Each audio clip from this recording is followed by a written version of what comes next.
Young lad, righteous. War can't buy great. Then craftsman so full of technique, make him feel like someone good and then alright. Show up at them night, cause we hard clean. Enough of them say them a do it, but them not do it like we. On them know for what them hear about. Warrior they are to what them hear about. Open up it, they can make it hear out. Anybody not the way them a feel clear out. Hey everyone, today I present, what if Meliodas, leader of the 10 Commandments, found himself in High School DXD, Part 1. Please enjoy. 3,000 years ago Britannia. The 10 Commandments. The most dangerous demons in all the demon race. Meliodas was next in line to become the demon king. But as of now, he was brutally wounded. Flashback.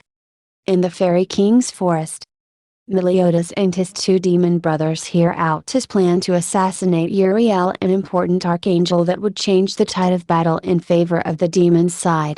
A lowly fairy eavesdropping behind a big oak tree spotted them and hid in a tree bush listening in on their conversation.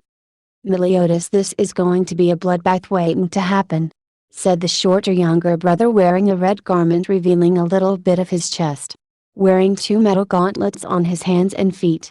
Having a demon mark on his top right head. He was very concerned even though he didn't show it as the plan he had just heard was sounded very suicidal. "For the first time, I must agree with Zeldris on this one. This is a very suicidal plan you have," said the taller older brother having white hair. Wearing something similar to his brother now named Zeldris, wearing a garment with a blue coloring instead of red, also showing a little bit of his chest.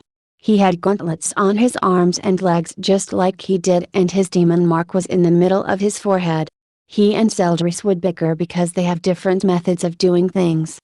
"How rare of you two to agree on something, but I've made up my mind. I'm going to go kill Uriel. This will win us the war against the goddess race," said Meliodas in a serious and firm tone. He knew that doing this will easily win the war and the demon race will take over, but he didn't expect his brothers telling him that this was a very suicidal plan he had. "Fine, but you mustn't take too long. When you kill her, more archangels will come to avenge her by trapping you in a goddess amber," said Zeldris in a firm tone. He knew the dangers of them, as did Meliodas, because they could easily kill demon if one is not careful. Istarosa just sighed, knowing there was no changing his mind, so he decided to just give back up Zeldris a bit. "I agree. The moment you kill her you must leave." Istarosa could not finish his sentence as all three heard a rustling sound in the trees. They turned to see a lowly fairy in the trees eavesdropping. He had a horrified look on his face at what he just heard and by the fact that they saw him. "Well, would you look at that, he was listening in on us," said Istarosa in an annoyed tone. The fairy tried to escape to warn the others, but one of his wings was caught in the bushes. He tried to make his escape. "Damn, come on you stupid wing," said the fairy in a very scared tone.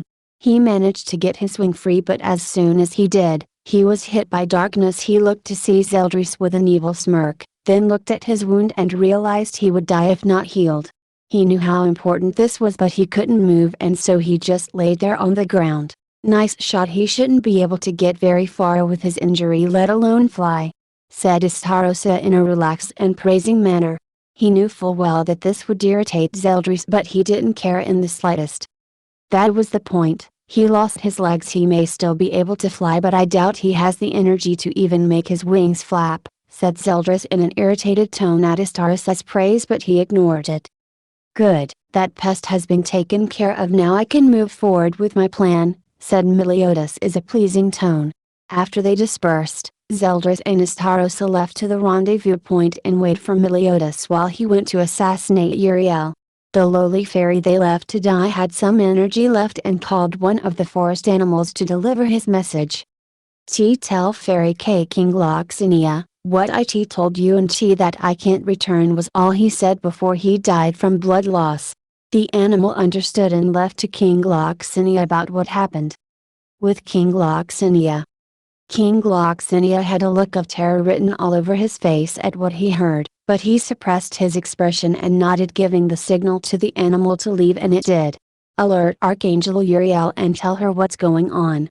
The fairies, Giants, humans, and some angels did as they were told. The angels went to Uriel to tell her what's happening, and the rest were going to plan an ambush for Meliodas when he comes. And when the plan was done, the angels came back with Archangel Uriel and explained the plan, but she seemed very sad about this. This is going to be very risky. Meliodas is a man not to be trifled with. He will kill all without hesitation. Are you all sure you want to do this just for me? Said Uriel with worry in her voice. She didn't like the fact that everyone here was ready to die just for her. Nonsense, Lady Uriel, you will be the turning point in this war when we can finally beat the demon race, said one of the giants with pride. And I agree with him, we will finally beat them and the world can be at peace with them gone, said a fairy this time. Everyone was cheering and saying that they would beat and be free from the demon race's iron fist. Alright, if you're all that confident, then she could no longer finish her sentence as she saw Meliodas bursting from the tress, charging at her with his sword in hand, ready to kill her. As she closed her eyes waiting for the strike, but it did not come as she opened her eyes to see one of the angels in his way while she was covering her mouth. Why, you must all live on for the race. He died in a fury of black flames before finishing his sentence, leaving nothing left of his body. She then saw Meliodas with a smirk on the face. So this is where you were hiding, Lady Uriel, hiding behind these weaklings. If you accept your fate now, I may just spare their lives, said Meliodas in a dark but mocking tone as he looked at her. Uriel was going to accept this, but she did something unexpected. She whispered something that only Meliodas could hear. What did you say, bitch? Said Meliodas in an annoyed tone. Purge. She yelled aloud. Then a white light was blasted through Meliodas's chest as he cursed in fury as he was blasted away into the trees. You miserable bitch. He spoke with his hair foreshadowing his eyes. Flashback end. With Meliodas. He was furious beyond belief. His darkness magic was healing him and he was back to how he was when he first arrived. You will pay for that with your life, said Meliodas in a furious and demonic tone. That's when his magical power spiked throughout the area, his clothes violently ripping off as darkness surrounded him.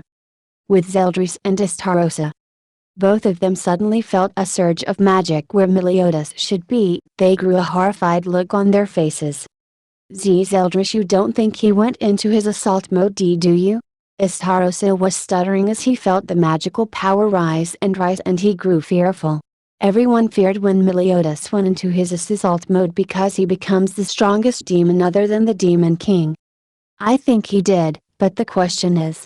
Zeldris pondered a bit who or what could have infuriated him to that level.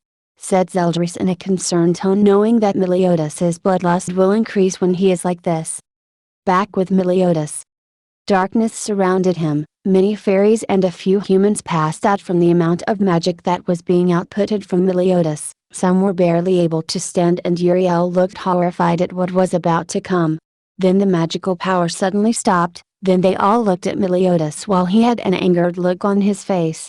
He had a dark cape reaching down to his lower back, his chest and arms were revealed and darkness on his lower body. He was engulfed in darkness, black wings sprouted out violently through his back. He slowly raised himself to the sky and charged up a ball full of darkness. The ball was bigger than Meliodas, it would surely wipe out everything in sight. The ball was massive and ready to vaporize anyone and anything in its path. But before he could use this massive dark sphere of oblivion, the Archangel Uriel shot a penetrating light toward him, making the dark sphere go to dust. For the first time Meliodas felt defeat, a feeling he thought he was above. Uriel strolled up to him with a blank and intense stare as Meliodas was laying on the ground, badly beaten. She was about to trap him in a goddess ember, but Zeldris flew in fast and quickly grabbed his badly beaten brother and flew him back to safety. Istarosa followed behind them, giving cover. They made it to an abandoned mine shaft. The light that shot out of Meliodas is slowly healing. We need to report to the Demon King of what happened to Meliodas, Zeldris replied. Istarosa nodded in agreement. In the demon world. Zeldris and Istarosa arrived in the demon with Meliodas on Istarosa's shoulder. They placed Meliodas in a healing pool, then went to the Demon King to report what happened. And that's what happened, Father. Zeldris said in a saddened tone. So the Archangel Uriel was too strong even for Meliodas in his strongest form? The Demon King asked in an irritated tone. Zeldris shook his head as he explained that she caught him off guard when he was preparing his magic for an attack that would have killed everything and everyone that was in its way. The Demon King nodded at his explanation, then he turned to Astarosa. Father, when we put Meliodas in the healing pool we discovered that he had some residue from one of the goddesses, said Astarosa in a firm tone, saying that it will take longer for him to heal because of it. Then suddenly the demon world started shaking violently. What the hell is going on? Yelled the Demon King as he demanded to know what was going on. At the same time Galland, Meliscula, Dariri, Monspeet, and Gother came running in yelling the same thing. The demon world is being sealed. In the demon world. It had been 3000 when the demon world was sealed, 3000 years when Meliodas was brutally injured, but it had taken 100 years before he was fully healed. After he was healed, that's when they returned from the library with Zeldris, Astarosa, Galland, and Gother in tow back to the throne room of the Demon King. Father Meliodas yelled, gaining his attention. We found this film, Meliodas said with a smirk while the Demon King let out a small chuckle. Flash back. Has Meliodas awoken yet? Asked Galland in a concerned tone. No, he was shot with purge at point blank range. It will take him a while to heal, said Gother in a saddened tone. The doors to the healing room burst open and they saw Zeldris at the entryway. Sir Zeldris, what brings you here, even if you know it will take a while before he is fully healed, said Gother while pushing his glasses up. I know that much, but there is a problem we would like for you to inspect, said Zeldris in a serious and concerning tone. Understood, lead the way, and Galland guard Meliodas. Even now there are many demons who wish to kill him, said Gother as he looked at Galland, and he only gave him a nod in understatement. They finally arrived at the place and Gother was shocked beyond belief. Is that a goddess? Amber, Gother stuttered, which surprised Zeldris, as in any situation Gother was rather calm, but he looked as if his soul was stolen. How did they manage to do this? Place a seal and a goddess Amber here? That would take up too much magical power. Gother was astounded that the goddess race had someone like this. Well, is there anything we can do about it? Asked Zeldris, breaking him from his thoughts. Essentially no, we cannot, but if we go through the library we may find a spell that can break it, but it may not work, Gother said in a tone that was almost not believable, but Zeldris accepted his answer anyway. Both of them were snapped from their thoughts when they heard Galland running towards them. Galland, I thought I told you to protect Meliodas, Gother said in an irritated tone, because he abandoned their captain. That's the thing. He woke up and is demanding to know what happened. Galland practically screamed in their faces before Zeldris shut him up. Understood, Gother. Go to the library and see what you can find. Gother nodded and left while Zeldris and Galland went back to Meliodas at a fast rate, knowing he will be furious when he finds out that they lost the war with Meliodas. How long was I out for? Said Meliodas in a calm tone, which was surprising to most people. You were out for 100 years, said a demon who was tasked with watching over him while he healed. I see. Where are my brothers? I must speak with them, Meliodas said in a now serious and demanding tone, and if on cue Zeldris walked in along with Galland and Astarosa. I see you are up and doing better, Sir Meliodas, said Galland in a respectful manner.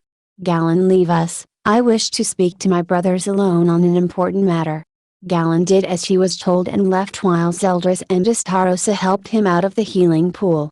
Meliodas, I'm sorry to tell you this, but we lost the war and the goddess race sealed us away and placed a goddess amber around the seal, so even if we break the seal there's still the goddess amber we have to deal with, said Zeldris in a defeated and angered tone. It's fine because there is a way to break the goddess amber and the seal, Meliodas said in a relaxing tone while earning shocked faces from Zeldris, Astarosa and his caretaker and from others in the room. Is such a thingy even possible? That's never been heard of? Said Astarosa in an unsteady voice. There is a book that dates back to the very first Demon King. It is said that the book can break any seal and even a goddess ember, but, because of how old the book is, I'm not sure if it will work, and on top of that the book is in the library, so that could take ages to find. said Meliodas in a calm tone, also earning some shocked faces from everyone in the room. Zeldris was awed by his brother's knowledge and that something like that even existed. That's when he realized that he had sent Gothert to the library to find a spell that could get rid of it, but his brother already had an answer.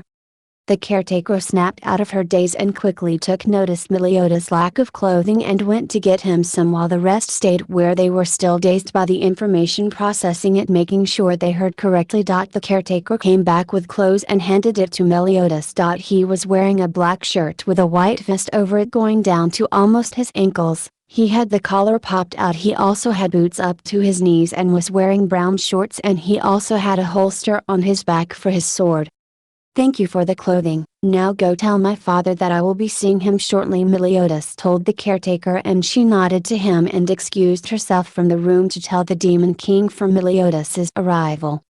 Meliodas then turned around and to his brothers and told them what he would do and that they will accompany him to the throne room, in the Demon King's throne room. "So Meliodas, I see you are doing well, my son. What it is that you want to speak to me?" the Demon King asked in a menacing tone, wanting to hear what he had to say. All the while everyone shuddered while Meliodas kept his tone of voice.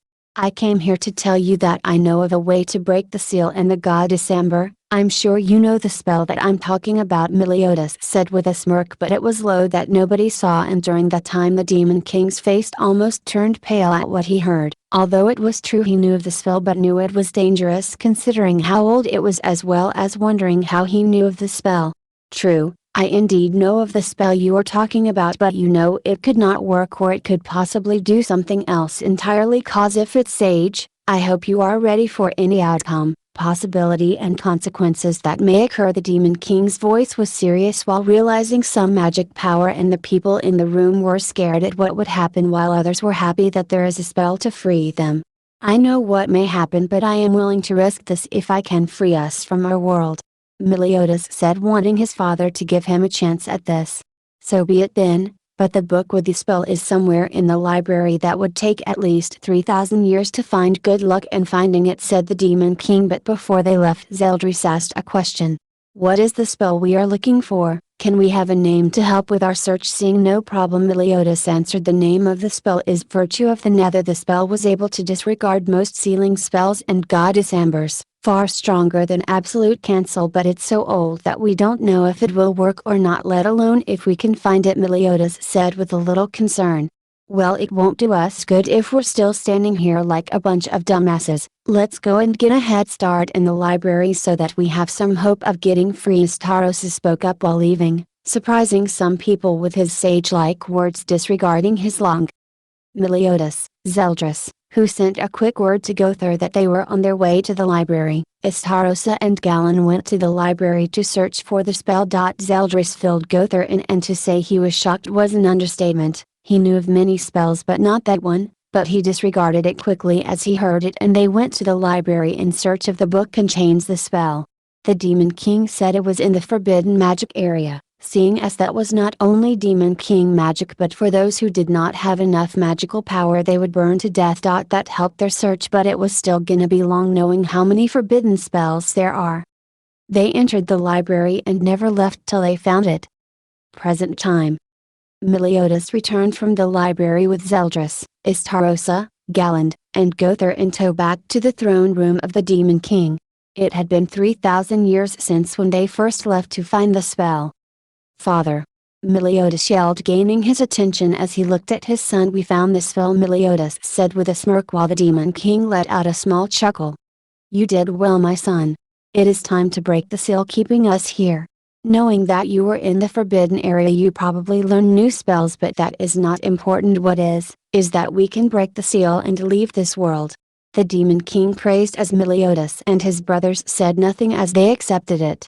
While he was forced to wait 3,000 years for Meliodas to fully heal, it was worth it considering that they are now able to break free from the demon realm.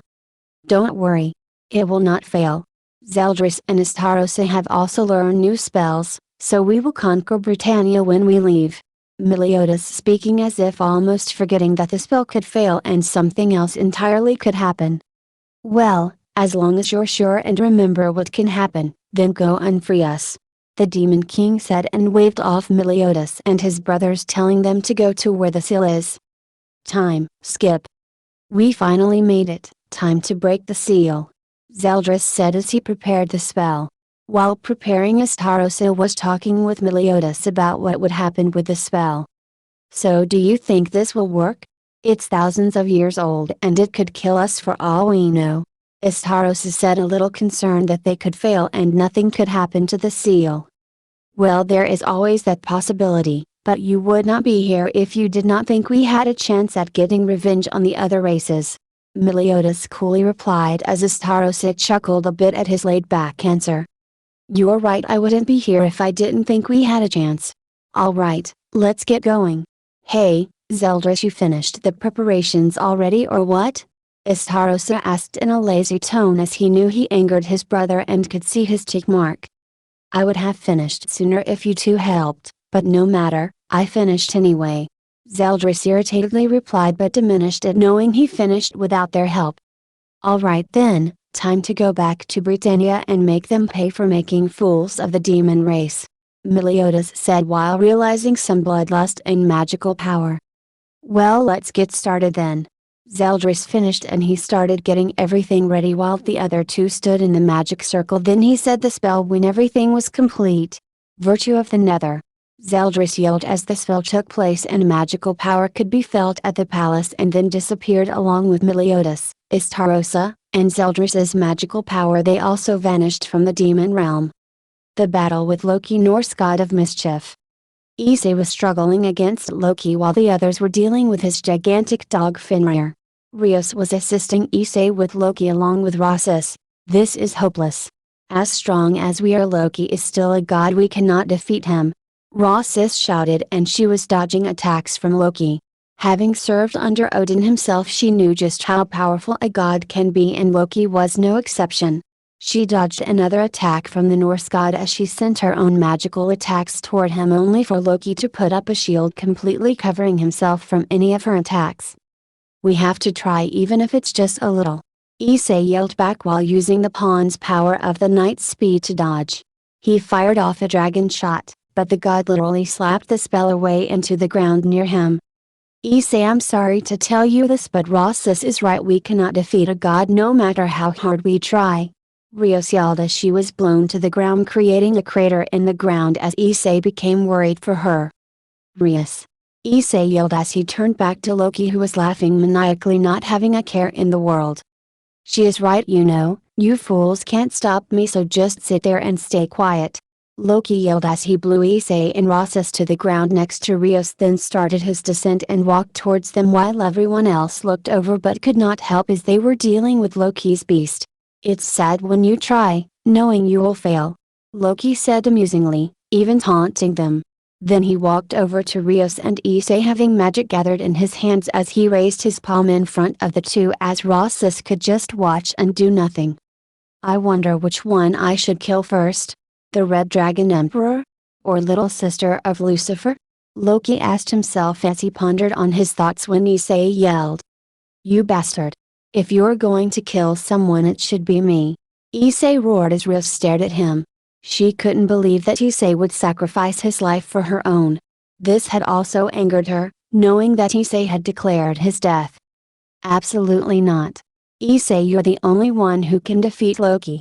If anyone needs to sacrifice themselves, it should be me, Rios argued back as Issei started arguing with her.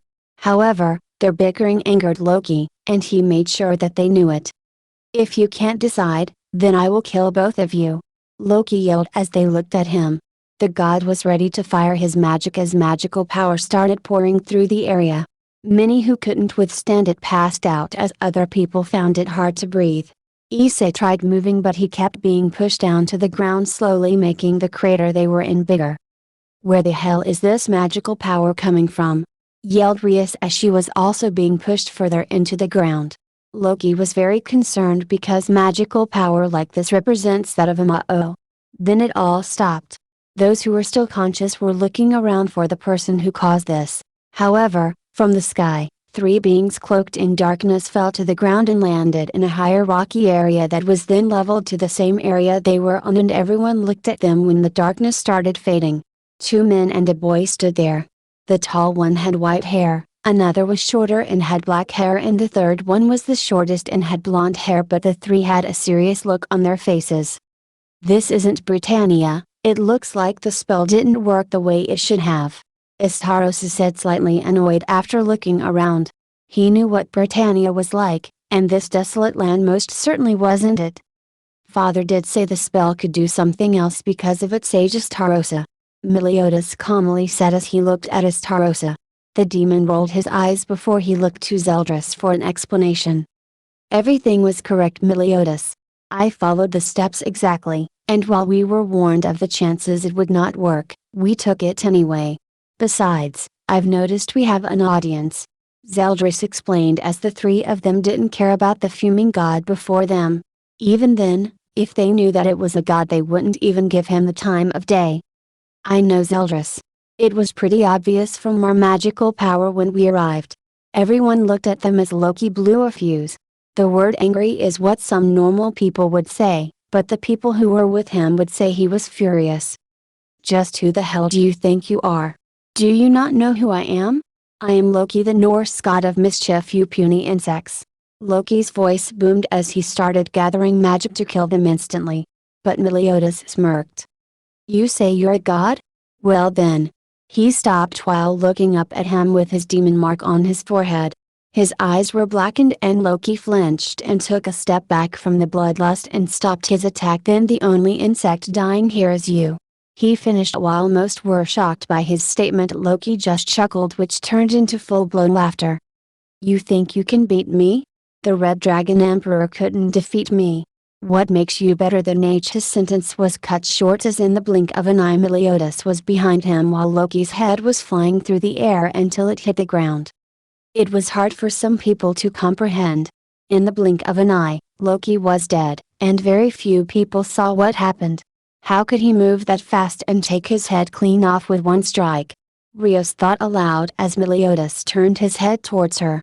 He sensed great power within her, so much so that if she trained longer he would consider her to be a possible candidate to become a bearer of one of the 10 Commandments. "How nice. I suppose that's God dead wherever the hell we are," Estarossa muttered. "As entertaining as that was. Tell me, who are you?" Rios demanded, cutting off Zeldris as Meliodas glared at her. "Watch your tone when speaking to us. As for who we are." Meliodas stopped and bent down toward her and grabbed Rios's hair as he brought her to his face. "We are part of the 10 Commandments. And I am the leader." Rios's eyes shrunk as her face was pale.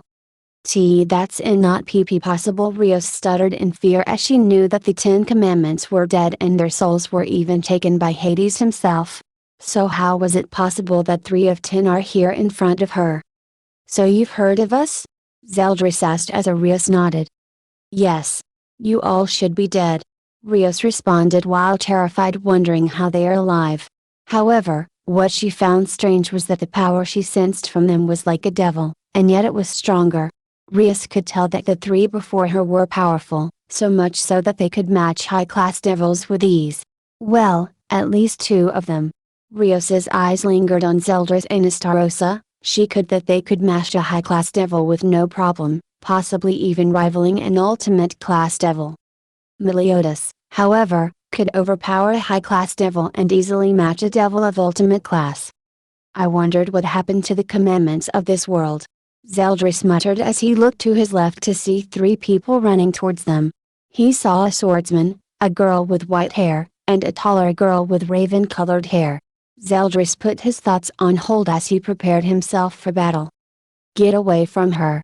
3 yelled as Zeldris drew his sword as he clashed with the swordsman before kicking him to another area as he followed. Estarossa blocked a punch from the white-haired girl as he felt the bone in his arm crack slightly before he grabbed her by the hair and threw her off of him. Meliodas leaned to the side, allowing a blast of thunder to go right by him as he sent a wave of black-purple flames toward his opponent, who flew out of the way. "Well, aren't you a lively one? What's your name, kid?" Estarossa asked after healing his arm. The girl grew a cheek mark at being called a kid, and it worsened when she figured that Estarossa wasn't taking her seriously. Even so, she didn't allow her anger to get the better of her. "I'm not a kid. And my name is Koneko. Koneko replied as Astarosa chuckled. Sorry, Koneko, but in my eyes, you're a kid. Then again, if we're getting technical, everyone is a kid in my eyes. Astarosa replied as Koneko raised a brow. Well, his words didn't matter to her. She was going to defeat him and then help Akeno kill Meliodas. Of course, that was easier said than done as she could tell that Astarosa was a powerful being. Even so, it didn't matter as she ran from her spot and started punching away at the demon. Astarosa backpedaled as he dodged all of her attacks by leaning to the side.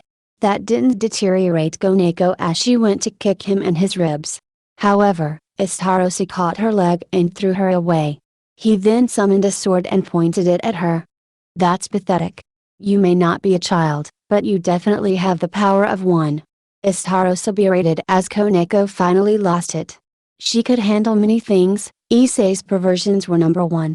But being talked down to by an unknown demon was something she wasn't standing for as she charged him once more.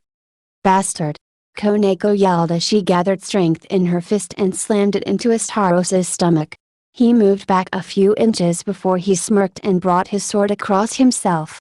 It was then, in the instant he finished his movement, that Koneko felt a horrible pain in her stomach as she fell to the ground. Issei and Rios stared in shock that Koneko was coughing blood instead of Astarosa.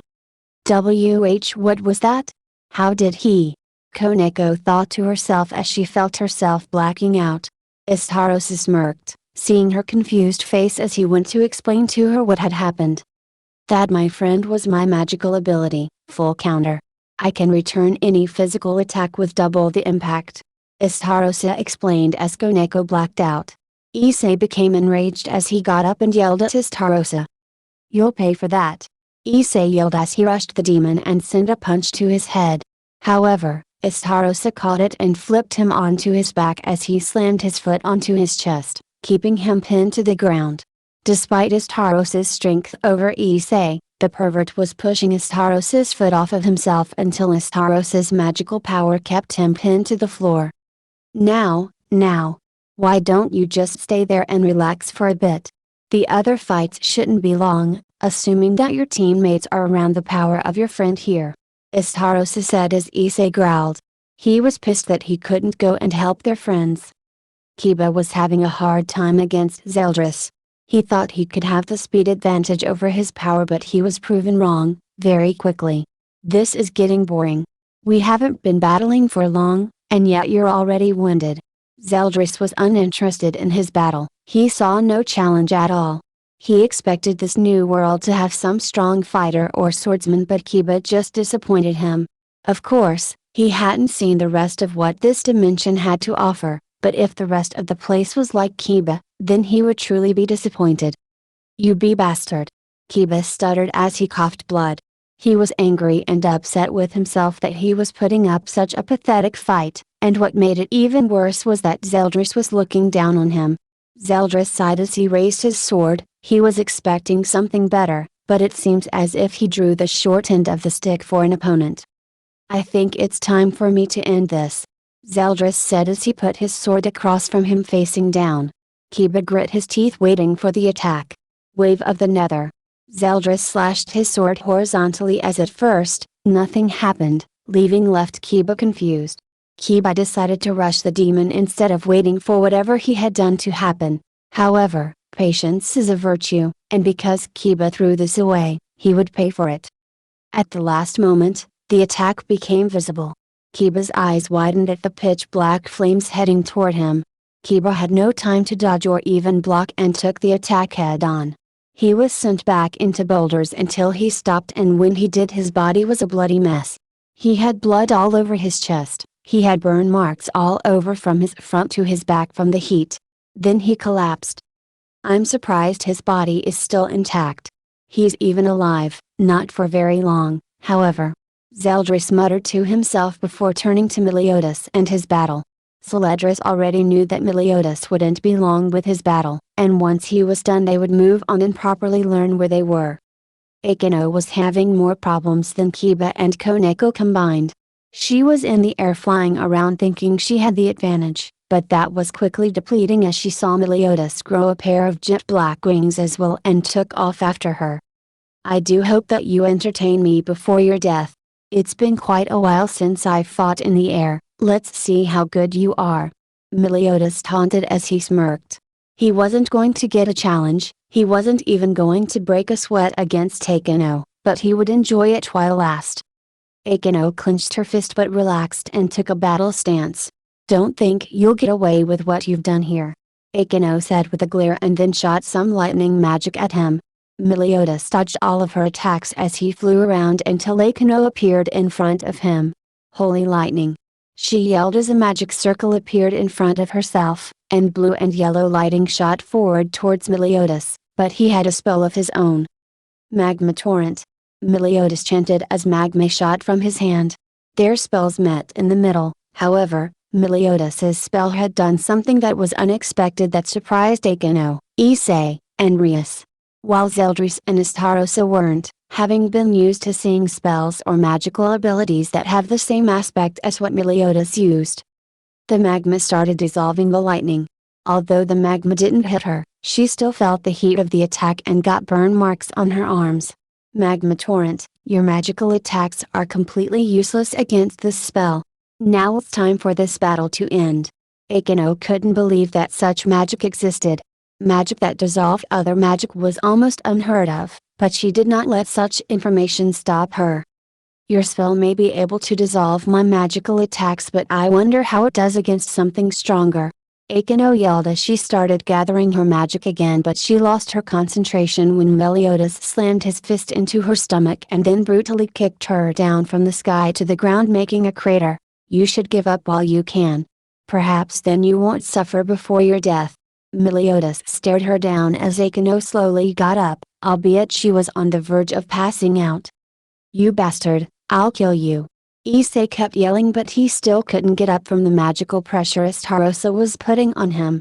Issei couldn't feel any more useless than what he was currently feeling. He was helpless as he watched his friends fall before him. Don't worry, I'll deal with you next, Meliodas said, looking at Issei with a glare before he looked back at Akeno. The devil hybrid was charging her magic before she said a spell to help herself. Well, it wouldn't matter anyway, as Meliodas had decided that playing around was over. Sir Akeno yelled as she was charging her lightning magic. I will make this count. Even if I use all of my magic power, I will defeat him. After all, I am in debt to Rias. Akeno thought to herself as he glanced at Rias and Issei, who were pinned to the ground. Seeing them only strengthened her resolve to win as her magical power grew as a yellow aura enveloped her and crackled with electricity. Meliodas saw what she was doing and sighed. He could tell that Akeno was powerful, but at the same time, foolish. A fool. She's powerful, but she clearly doesn't recognize the difference in power. It's like comparing God to an ant. The ant's pathetic power will do nothing to God. Meliodas is going to end this battle with a single attack. Zeldris explained as Issei and Rios harshly glared at him for calling Akeno an ant. He noticed but chose not to say anything about it. If they could not handle the truth, then he wouldn't indulge himself in conversation with them. What's he going to do? Tell me, Issei demanded as he remembered what Zeldris said about ending the battle in a single attack. Rias also wanted to know what they meant as she tried to free herself with her power, but the two demons didn't even flinch. Well, if you insist. You see, as you know, I have full counter, that works against physical attacks that send them back with double the impact however much power they use against me. Meliodas also has full counter. Astarosa was stopped as Rias chuckled before gaining a smile. So he loses the battle and we win. She had a relieving smile, but that was diminished quickly as it came when Astarosa spoke again. You must love interrupting people because I wasn't finished. Meliodas is his full counter repels all magical attacks with double the impact. He finished as he looked at them. Their faces were pale as ghosts. Once they understood, they knew. Akeno would die. Akeno, stop your spell now, Rios yelled, but was on deaf ears as Akeno did not hear her. Now die. Akeno said when she finally chanted her spell to finish off the leader of the demons. Holy Lightning Dragon. She yelled as a lightning-shaped dragon came forth, going in Meliodas's direction, but Meliodas was ready for it as he entered the battle. Full. Meliodas started as the lightning dragon came closer until he finished his spell counter. Meliodas shouted as he swung his sword across himself as the same thing happened with Koneko. The lightning dragon stopped and went back down to Akino. Her eyes widened as she saw her dragon come back at her. She did nothing and collapsed to the ground. Everything appeared in slow motion in the eyes of Rias, Issei, and herself as she turned her head to Issei and Rias as they were yelling at her to run, but she could not move and looked at them, and she smiled. As she did, the dragon came down, striking her and exploding the area with lightning surging all around. When it was over, Rias and Issei looked back and saw Meliodas standing in the middle of the crater, then making his way towards them, but they looked past him and saw nothing. He arrived at their location and told them something and showed them something that would haunt them forever. She was a decent opponent. He stopped and pulled out her wings and showed them as their faces were lifeless, and Meliodas spoke again. But she was a fool and too far out of her league to try and face me. He said. Then he burned her wings in front of them. The last thing of her was destroyed in front of them. Issei looked at his fallen comrades in disbelief, but then he felt the magical pressure being lifted and all previous restraint is all gone now. Then he gets up and starts walking towards Meliodas. As he was walking towards them, his sacred gear appeared on his arm and Drake started speaking. Rios Remery, said a powerful voice from the green orb in the middle of the gauntlet. What it is, Thrag? Rios responding to the dragon. If you do not wish to die, take your friends and leave this place. What? Rios said, wondering what he meant by that. As for you, demon, one of the 10 commandments, Meliodas. You made a grave mistake. And now you must pay. Thrag finished his sentence as Issei looked up. His eyes were green and dragon-like until he started gaining more power when his sacred gear exploded with power as he transformed into his scale mail armor as Zeldris started gauging his power level. Intriguing, his power level before was a measly 2,500, but now his power level is increasing at a fast rate. Zeldris said with a challenging tone, but Meliodas was a step ahead. Sorry, Zeldris, but I want to challenge him. Istarosa, get to a good distance. I don't want your commandment to affect this battle. Meliodas said in a demanding tone that neither of them challenged. Istarosa didn't care as he was already backing down.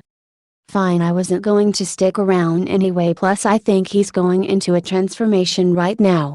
Istarosa said, causing the other two to look at Issei. When they looked at him, they heard chanting. I who shall awaken. His head grew longer into that of a dragon. It's starting. The time has finally come, said a female and male spirit. I am the heavenly dragon who stole the principle of domination from God. His arm where his gauntlet was grew upward, leaving the arm where it was, while his feet grew larger in size, while the same happened on the other side. It has always been this way. That is correct, always and forever, the female and male spirits said again. I mock the infinite and fret over the dream. His body grew larger as his tail grew longer. What the world desires. What the world rejects. The female and male spirits said again. I shall become the red dragon of domination. Issei then grew a large pair of wings from his back while his head had become longer. Has always been power. Has always been love. The female and male spirits said again. No matter the occasion, you always choose the path to ruin, said a more serious male spirit. I shall drown you in the depths of crimson purgatory. Juggernaut Drive. As he said his final words, the area was filled with draconic and devil power, all radiating from Issei. When he was done, he looked almost like a dragon. Well, this is a turn of events. Never expected him to turn part dragon. Guess no words have new magic. Meliodas said in a pleasing, happy tone, for he gets to face a strong opponent. Istarosa and Zeldris were high in the sky with dark purple wings on their backs. Didn't see that coming. Anyway, what's his power level at now, Zeldris? Istarosa said as he looked over and saw that he had a disappointed look on his face, which made him wonder even more. His total power level is 110,000. Zeldris said as Istarosa now knew why he was disappointed. Issei was still weaker than him. Seriously? Honestly, from what he was screaming about earlier, I expected better, plus with that dragon sealed in him. Estarossa said, disappointed that he probably wouldn't even be a challenge for Meliodas. Estarossa decided to inform him of the news he had just received. "Hey, Meliodas." He started waiting for a reply. "What it is?" Meliodas asked, slightly irritated as he wanted to fight his strong opponent. "No need to be all grumpy. Well, there is, because your opponent is still weaker than you. He has a power level of 110,000. He said, and Meliodas was now angry that his opponent went into this transformation just so that he's still weaker than him. He turned towards Issei, who growled boo. Meliodas just glared and scowled at him as he prepared his sword. With Rios. Rios went to pick up Kiba the moment she got Koneko. She was worried about both of them for the horrible injuries they received and how she was going to tell them and everyone that Takano had died. She got Kiba and made her way to Asia, her bishop, hoping that she was awake to heal them. "Asia, wake up please, you need to heal Kiba and Koneko," Rios said as her voice was slightly cracking as she was about to have a breakdown, but she kept her posture and used her magic to wake Asia up. What happened?" Asia asked as she looked around. Then she saw Rios with Koneko and Kiba beside her in horrible conditions. What happened to them?" Asia asked another question, but she was more fragile than most people around her and she started crying. "Asia, please, I'll answer your questions later. You need to heal them, Kiba especially. While you do that, I'll wake up everybody else, okay?" Rios said, looking at Asia as she nodded and got to healing Kiba. "Also, what happened to Issei?" Asia asked Rios as she flinched at her question, but she didn't notice it as she was concentrating on healing Kiba. "I wanted to tell you what's going on with Issei, but I just can't tell her." She thought, then spoke. "Don't worry about Issei, he's just fighting, okay? Just focus on healing Kiba and Koneko." Rios lied but also told the truth at the same time. Asia nodded and started putting more magic into healing Kiba. "Let's just hope that for our sake, Issei doesn't die," Rios thought. Then she went to wake up the others, back with Meliodas and Issei. "Let's get this over with," Meliodas said in an annoyed tone, no longer seeing the dragon hybrid as a threat, but he still chose to be on his guard as to not have a repeat of what happened with Uriel.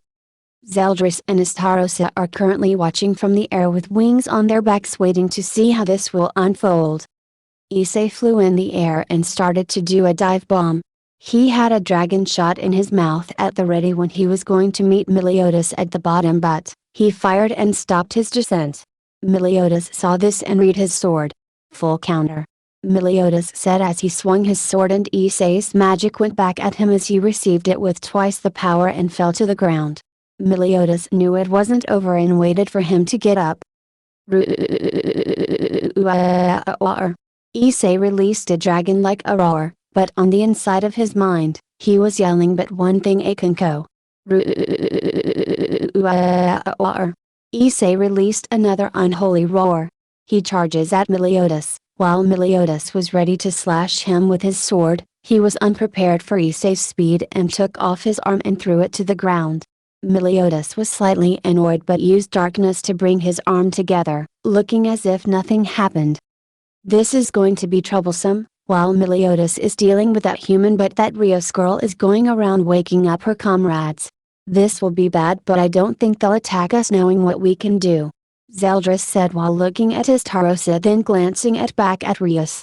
"Well, our commandments will give us the edge, plus we barely used any magic at all when we were fighting early, so calm down," Estarossa said while looking to find most people are up and starting to stare him down, but he ignored it for now and looked back to the fight. Issei released another roar. Then suddenly something in the middle of his chest opened and said the same thing over and over again. "Boost, boost, boost, boost, boost." It kept going for another 20 times, and Meliodas had a look of boredom on his face. "As fun as this has been, it's time for me to end it. Know your place, human." Meliodas spoke, then started gathering an absurd amount of magic. "Zeldris looks like he's finally gonna end things, huh? It was pretty good, but he might kill the kid. He isn't strong enough to beat us, let alone Meliodas," Estarossa said while yawning as Zeldris looked back the Rios girl who had woken everyone up. "Time to find out who will survive, human," Meliodas said as he was done gathering his magic power and put his hands on the earth. Then Issei was done with his charge and fired his attack while Meliodas did the same. Longinus Smasher. Issei yelled while Meliodas also yelled his spell. Sea of Magma. Meliodas was grinning like a crazed man. His spell came from the ground in front of him and a sea of magma came forth. The spells glided and created a gigantic light, and during this time Meliodas used it to hide for the finishing blow. As the light died down, Issei looked around and could not find him. Then he turned around and saw Meliodas. Only for a second later he appeared behind him. Kamichigiri. Meliodas yelled as he was covered in darkness and his cape is gone. An explosion appeared behind Issei and he fell to his knees coughing an insane amount of blood. Issei fell and his armor disappeared. Only his gauntlet remained and it looked almost destroyed and his arm had small holes. He had little conciseness and was on the verge of passing out, and he saw Meliodas walking towards him. I'll admit that the battle we had was fun, but you got so far. Meliodas spoke as Issei was having a hard time breathing. Just because you have power doesn't make you any better than the god I killed earlier. Well, unlike you from the craters I saw, he was actually able to use his power, unlike you who nearly rampage at your friend dying. Issei heard most of the words he said and he knew it was true. While Akino was a good friend of his, he let his emotions get the better of him. So that is why I am going to make you a deal. Meliodas said, surprising Issei even though you couldn't see it. What would that be? Issei stuttered as he was barely able to speak. Accept my offer for power, you will lose your emotions and be stronger than those weaklings you call friends. So, do you accept my offer? If not, you die. Meliodas said with an uncaring tone as he extended his arm, waiting for an answer. Meliodas knew that he would probably say no, and he was getting ready to take the gauntlet off his arm, by a spell or by cutting off his arm. Before Issei could speak, a figure landed in front of them. He had long crimson hair, he had 4 shoulder pads on each side, a cape down to his waist, white pants, and a shirt with a green vest over it. Meliodas looked at the man, and since he had great power, he looked at his face and he did not look pleased. With Rhys and others. Is everyone alright? People who need healing please go to Asia, Rhys said in a calm tone, but behind it was a worry because she stopped sensing Issei's power. Then she suddenly felt a crazy amount of power coming from where Issei is, and she knew who it belonged to. Rios, is everything alright? Sonia said. She is one of the people who were helping against Loki, as she was currently concerned about her childhood friend. No, it's not. Akino died and Issei is facing off against one of the 10 commandments, and after a while, his magic died down. Rios paused, looking into her childhood friend's eyes. Her face was pale. She was shocked that her queen had died, knowing how strong she is and that the 10 commandments were back. That's not possible, they're supposed to be dead. How are all of them back? She said, losing her normal calm nature. Then Rios spoke once more. No, not all 10 are back, only 3. But they are probably the strongest of them all. The short blonde one named Meliodas was the one who killed Akino, and Issei went to fight him, but his magic died down. Then he came. Rios finished with a few tears while her voice was cracking a bit, then looked away from Sonia back to the magic she sensed. Then Sonia spoke. He, who is he? She asked while puzzled. My brother? Rios said with a smile. Why your brother? He came here. And are you saying that the Red Dragon Emperor lost to one of the 10 commandments? Sonia was shocked that Rios's brother came, one of the 4 Satans came here, and that the Red Dragon Emperor lost. Yeah, he's here, and I doubt that boy will last against him, Rios said while smiling, knowing that Akino would be avenged. Then Sonia asked a question. Boy, are you talking about one of the 10? She was puzzled, knowing that he should be far older than a mere boy. Yes, the other 2 are his brothers and they seem to be the oldest. Rios responded, but quickly remembered something. Now that I think about, he might be the oldest despite his appearance. Because he was the one who killed Loki with one blow, cutting his head off. Rios said, not looking at her friend, still looking where her brother should be. Sonia was shocked, to say the least. Her friend just realized that the smallest person is possibly the oldest, and he was the one who killed Loki with one blow. She then looked on to where her brother should be. If that's true, then your brother has an interesting opponent, Sonia said while feeling the magical pressure getting more malevolent. With Meliodas. Meliodas was staring down the taller man with a deadly but also interesting look. You have the same hair as that Rias girl, you must be related. Meliodas said with an uncaring tone, but he wondered how someone so powerful has her as a sibling. You are right, I am her older brother Xerxes, one of the four Satans, and who are you? Xerxes asked with curiosity that was hidden by a demanding tone. I am the leader of the 10 Commandments, Meliodas. Meliodas said with a grin, and it was more pleasing seeing the shocked face Xerxes had. I can also tell you where your friend is hiding. I know where they are, so tell them to come out. Meliodas said while pointing to where the person was hiding, not finding it hard to spot them. I'm surprised you found me, I thought I hid my magic well.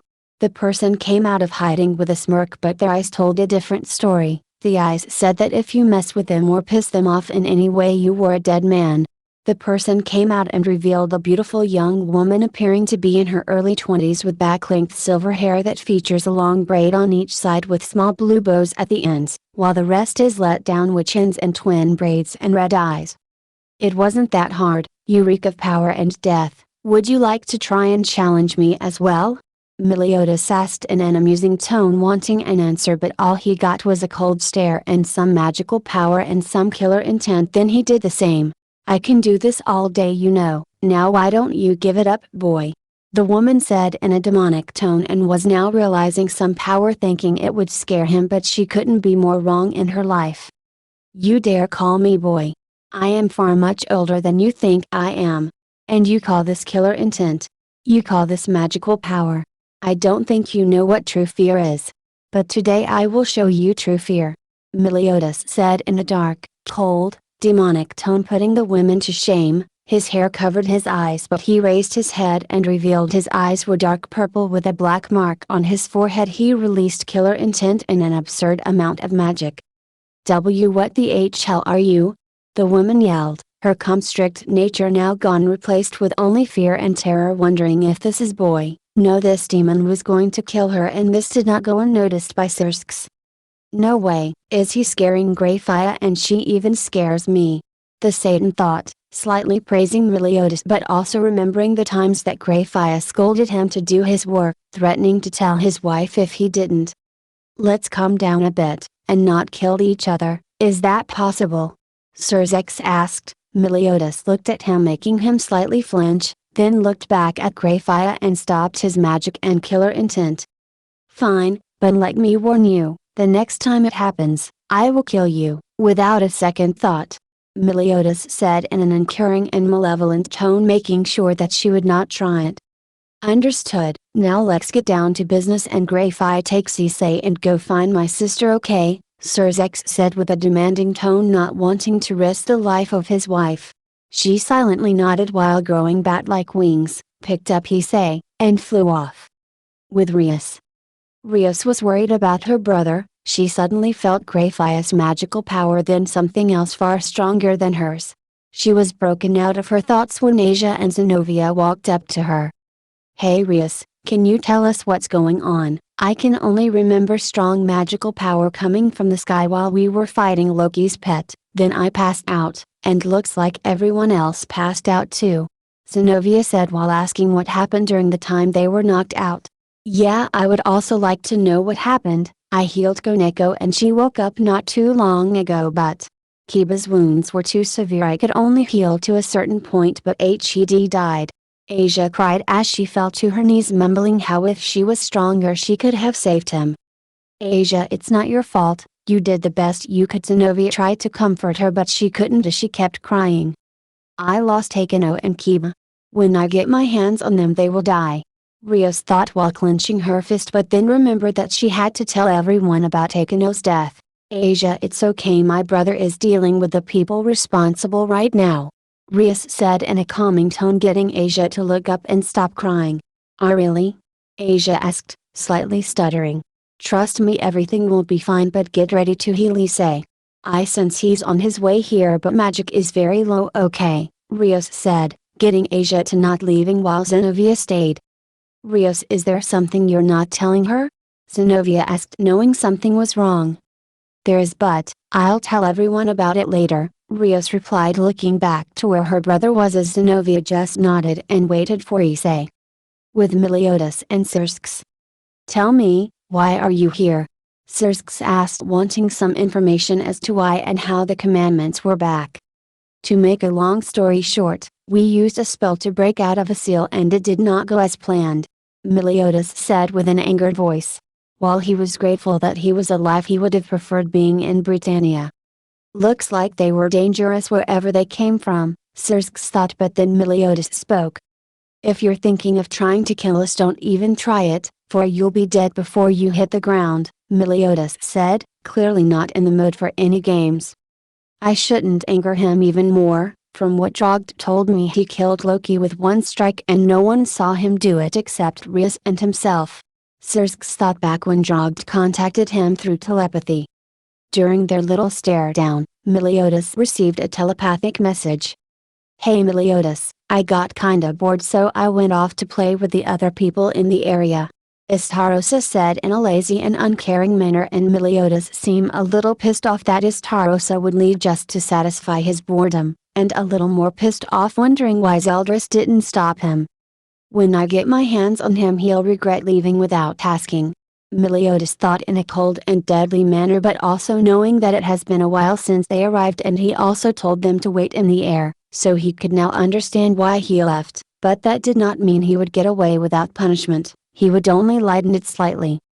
With Istarosa, powers were going off left and right, a mix of Meliodas's fury and Issei's unholy roars. Istarosa couldn't stand the noises of their battle. He needed to have some breathing space and he was also kinda bored just watching them fight. He wanted some action as well. He flew off where Rios and her group were without telling a soul. Istarosa was flying in the sky with black and hellish wings sprouting from his back. He found them by sensing their magic powers. "That's where you are, guess I'll get to have my fun after all," Istarosa said while smiling. He looked to his right and saw another devil carrying Issei in her arms. Well, that same boy that lost to Meliodas, I'm surprised he's alive," Istarosa said while speeding up, following her, with Rios's group. Rios was patiently waiting for her brother to settle the matter and waiting for Issei to return. She then sensed Graphia's magical energy heading towards them. She smiled, hoping she had Issei with her, and while she was right, her face paled when she saw his condition.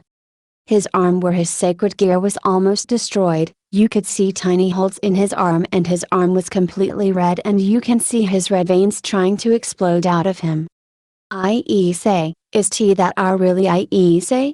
Rios asked in a very scared tone, not knowing if this was real. She had seen Issei injured before, but it was not to this extent. She barely sensed any magical power coming from him. "Graphia, what happened to him and why are you here instead of helping my brother defeat one of the 10 commandments?" Rios yelled loud enough for everyone to hear. Everyone except Sonia and Graphia was shocked by this, all of them knowing that they had all died during the war, and Hades taking their souls, and for them to hear that one of them took down the Red Dragon Emperor, but he still has enough power to still fight against a Satan. "I'm not going to lie about this, his power is far greater than Lady Seraphol. I believe that only your brother could hold him off only for a while until he too will succumb to his power, and for as why I am here, he scared me, frightened me, his cold eyes made my spine shiver, his demonic power made my knees tremble, his tone of voice and killer intent filled me with terror and fear." Graphia said in a scared tone, but it was low enough so nobody could hear. Well, even if she spoke at the normal volume they still wouldn't have heard it. They were all too busy with trying to keep their eyes from popping out of their sockets. The strongest queen in the underworld was filled with fear and terror. They were all too filled with slight fear to notice Istarosa floating above them until he spoke. "I must say, for my brother to do something like that must mean you really must have pissed him off," Istarosa said, gaining everyone's attention. As everyone motioned forward to attack him they realized they couldn't, let alone make a fist with their hands. Play song Wrath of Meliodas. What the hell, why can't we attack this guy? Zenobia said while trying to pick up her sword. Her body wouldn't listen and she just stood there unable to do anything. "Oh yeah, I forgot to mention my commandment," You see, I bear the commandment of malevolence. Anyone who has hatred in their heart when in my presence cannot cause harm in others. Estarossa finished while everyone was just gritting their teeth trying to do something until Estarossa started walking towards them. I forgot this would happen, so this takes the fun out of killing you all, but either way you're dying, so it doesn't matter to me. But the question is, which one should I start with first? Estarossa asked himself as he looked at them all, trying to find the one that would get a reaction from what he was planning, until his eyes saw Asia, and he practically saw the fear coming from her. He smirked as he walked towards her, and Rios realized who he was going to. Well, now looks like I found my starter, Estarossa said in a lazy tone, but casually smiling as he was walking towards Asia, and to say she was scared was an understatement. She was terrified. She knew very little about them. She started backing away as Estarossa came closer. Oh, you can still move. That must mean you have no hatred towards me for some reason, Estarossa said while wondering why this was. He looked around trying to find a cause until he saw the lifeless body of Kiba. Oh, so that's why you're not affected by my commandment. You didn't save your friend and you're taking the guilt and blaming yourself, aren't you? Estarossa asked, but already knowing the answer. Asia slowly nodded, and Estarossa thought, why not take this girl with them? He assumed when he looked at their group earlier with Zeldris that she was the healer because Arius woke her up first and she didn't look like much of a fighter anyways, so he would be able to take her with ease, or if she tried escaping he could easily stop her. Well, how about I make you a deal, and it's one that you'll be happy to accept, Estarossa said while smiling, putting his sword away, showing he truly means what he said. Despite his lazy attitude, Estarossa figured that in a new unfamiliar world that having someone as their personal guide would be smart. What is it? Asia asked, still very nervous about else was on edge, wondering what this deal was that Asia would accept. I'll spare your friends if you come with us. We can make you stronger, so the next time you can protect your friends and save them the next time they're on death's door. So are you gonna accept it? Cause if not, I'll kill all of you? Estarossa asked, looking at her as did everyone else. They all knew Asia was fragile and would do anything to help her friends, and a few of them knew she was thinking about it.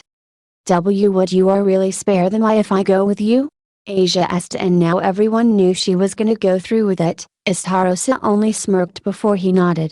Yes, you come with us and they will not be harmed, plus you can become stronger in your healing magic to save those close to you, Estarossa said, sticking his hand out so she could take it, and Asia slowly got up and grabbed it, although everyone was slightly shocked to see this. At the same time they weren't. A wise choice. Now then, let's go, Estarossa said as he sprouted his black wings, and Asia summoned her devil ones as they flew back to where Zeldris was currently at, and Estarossa's commandment effect on them disappeared. Everyone was infuriated at themselves for letting this happen, but no one was as mad as Rios and Koneko. Rios was mad for not teaching Asia to become stronger and not helping her in developing her twilight healing magic, and Koneko was mad for not getting her rematch with him and for letting him take Asia. However, they all knew Issei would be sad that Asia left with him to become stronger. He would either try to go and save Asia or just dwell in guilt and despair, believing that he was the cause of her leaving. That's it. Now please comment for a part 2.